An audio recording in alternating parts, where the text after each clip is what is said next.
හැමදැනටම සුබ දවසක්.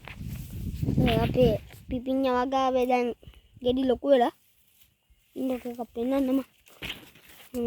ඉතින් ලොකුයි දැන්. තාමත් මල් තියෙනවා. අරවල් වල වතුර නැති හින්දා වේල්ලා වගේ ගතියක් තියෙනවා. සමහර ගෙඩි පොඩි, සමහර ඒවා ලොකුයි. මේ සමහර ඒවා පොඩි.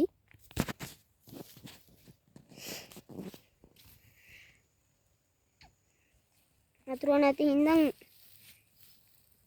නෑවල. අර වෙලා වගේ අවුව සැර වැඩි.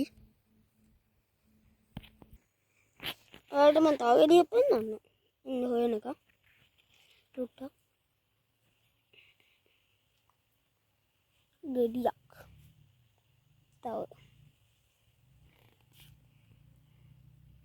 ඔයාලා දැක්කොත් කමෙන්ට් එකක් දාන්න.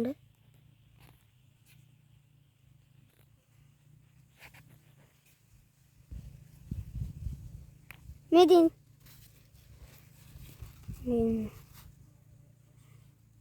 මේක සාමාන්‍ය ලොකු එකක්. කලින් පෙන්නුවා වගේ ඒවා තව නැද්ද දන්නේ නේද යාළුවනේ. තව කලින් වගේ ලොකු එකක් අමුණත් වලට වෙන්නන්නේ මම.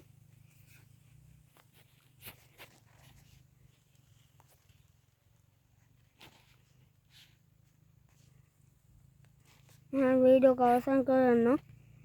හැම දිනකටම සුබම සුබ දවසක් කියලා ප්‍රාර්ථනා කරනවා.